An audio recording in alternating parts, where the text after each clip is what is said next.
Hi everyone, welcome back to Swathi's kitchen. ನಾನಿವತ್ತು ಮಾಡ್ತಿರೋ recipe ಬಸ್ಸಾರು ರಾಗಿ ಮುದ್ದೆ. ಯಾವುದ್ರ ಬಸ್ಸಾರು ಅಂತ ಕೇಳ್ತಿದ್ದೀರಾ? ನೋಡಿ, ಸಬ್ಸಿಗೆ ಸೊಪ್ಪು ಮತ್ತು ಸುಲ್ದಿರ ಕಾಳಿನ ಬಸ್ಸಾರು.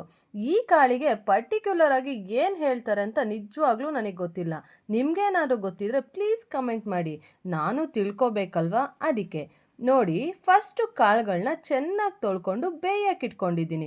ಇದರಲ್ಲಿ 2 ಥರ ಸುಲಿದಿರೋ ಕಾಳುಗಳನ್ನ ಆ್ಯಡ್ ಮಾಡ್ಕೊಂಡಿದ್ದೀನಿ. ಬಟ್ ಅದ್ರ ಹೆಸರುಗಳು ನನಗೆ ಗೊತ್ತಿಲ್ಲ.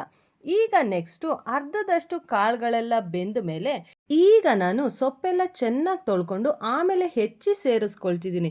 ಸೊಪ್ಪೆಲ್ಲ ಯಾಕೆ ಫಸ್ಟೇ ತೊಳ್ಕೊಬೇಕು ಅಂದರೆ, ಈ ಸೊಪ್ಪು ಹೆಚ್ಚಿದ ಮೇಲೆ ತೊಳೆಯೋಕ್ಕೆ ತುಂಬ ಕಷ್ಟ. ಸೊ ನಾನು ಈ ಫಸ್ಟೇ ತೊಳ್ಕೊಂಡು ಆಮೇಲೆ ಹೆಚ್ಕೊಳ್ತಿದ್ದೀನಿ.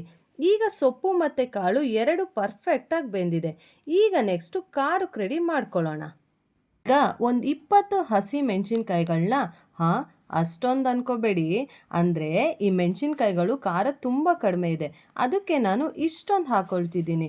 ನೀವು ಖಾರ ನೋಡಿಕೊಂಡು ಮೆಣಸಿನ್ಕಾಯಿಗಳನ್ನ ಸೇರಿಸ್ಕೋಬೇಕಾಗುತ್ತೆ. ಖಾರದ ಮೆಣಸಿನ್ಕಾಯಿಗಳಾದರೆ ಒಂದು 8ರಿಂದ 10 ಸೇರಿಸ್ಕೊಂಡ್ರೆ ಸಾಕಾಗುತ್ತೆ.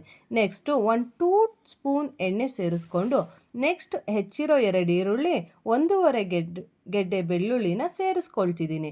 ಒಬ್ಬೊಬ್ಬರು ಮನೆ ಕಡೆ ಅರ್ಧ ಹಸಿ ಈರುಳ್ಳಿ ಬೆಳ್ಳುಳ್ಳಿ, ಅರ್ಧ ಹುರಿದಿರೋ ಈರುಳ್ಳಿ ಬೆಳ್ಳುಳ್ಳಿ ಸೇರಿಸ್ಕೊಳ್ತಾರೆ. ಹೇಗೆ ಮಾಡಿದ್ರೂ ಚೆನ್ನಾಗಿ ಬರುತ್ತೆ. ಈಗ ನೆಕ್ಸ್ಟು ಒಂದು 2 ಸ್ಪೂನ್ ಅಷ್ಟು ಜೀರಿಗೆ ಸೇರಿಸ್ಕೊಳ್ತಿದ್ದೀನಿ. ಜೀರಿಗೆ ಜಾಸ್ತಿ ಇದ್ದಷ್ಟು ಟೇಸ್ಟ್ ತುಂಬ ಚೆನ್ನಾಗಿರುತ್ತೆ. ನಿಮಗೆ ಕಡಿಮೆ ಬೇಕು ಅಂದರೆ ನೀವು ಕಡಿಮೆ ಸೇರಿಸ್ಕೊಳ್ಬೋದು. ನೆಕ್ಸ್ಟ್ ಇದಕ್ಕೆ ಒಂದು ದೊಡ್ಡ ನಿಂಬೆಹಣ್ಣಿನ ಗಾತ್ರದ ಹುಣಸೆ ಹಣ್ಣನ್ನ ಸೇರಿಸ್ಕೊಳ್ತಿದ್ದೀನಿ. ನೆಕ್ಸ್ಟ್ ಆವಾಗಲೇ ಬೇಯಿಸಿ ಇಟ್ಕೊಂಡಿದ್ವಲ್ಲ ಸೊಪ್ಪು ಮತ್ತು ಕಾಳು, ಅದನ್ನು ಒಂದು 4 ಸ್ಪೂನ್ ಸೇರಿಸ್ಕೊಳ್ತಿದ್ದೀನಿ. ನೆಕ್ಸ್ಟ್ 1 ಕಪ್ ತೆಂಗಿನಕಾಯಿ ತುರಿನ ಆ್ಯಡ್ ಮಾಡ್ಕೊಳ್ಬೇಕು. ಸ್ವಲ್ಪ ಕೊತ್ತಂಬರಿನ ಸೇರಿಸ್ಕೊಳ್ತಿದ್ದೀನಿ. ಈಗ ಇದನ್ನು ಚೆನ್ನಾಗಿ ಗ್ರೈಂಡ್ ಮಾಡಿಕೊಂಡು ಬರೋಣ. ಈಗ ಸಾಂಬಾರು ಹೇಗೆ ಮಾಡೋದು ನೋಡೋಣವಾ? ಫಸ್ಟು ಒಂದು ಪಾತ್ರೆ ಇಟ್ಕೊಂಡು ಒಣಗಿರೋ ಮೆಣಸಿನ್ಕಾಯಿಗಳನ್ನ 1-2 ಸೇರಿಸ್ಕೊಳ್ತಿದ್ದೀನಿ.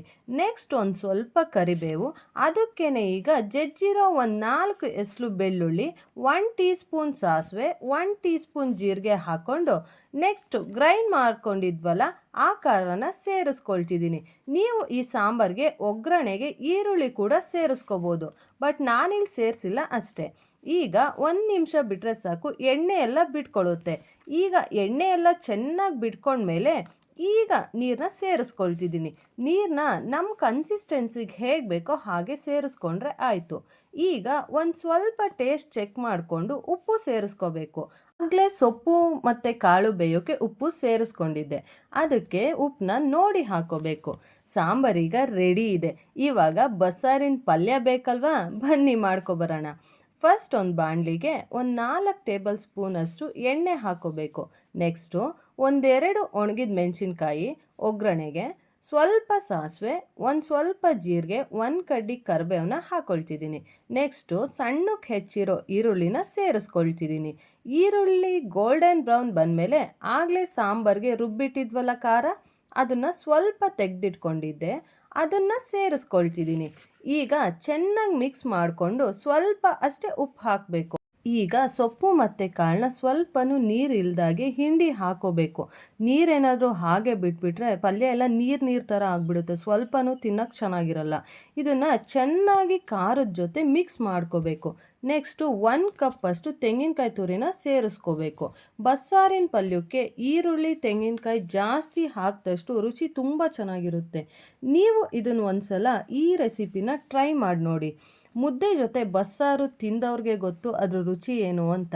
ಟೇಸ್ಟ್ ಮಾತ್ರ ಸಖತ್ತಾಗಿರುತ್ತೆ. ನೀವು ಒಂದ್ಸಲ ಟ್ರೈ ಮಾಡಿ, ಕಮೆಂಟ್ ಹಾಕೋದನ್ನ ಮಾತ್ರ ಮರಿಬೇಡಿ. Thank you for watching. Bye.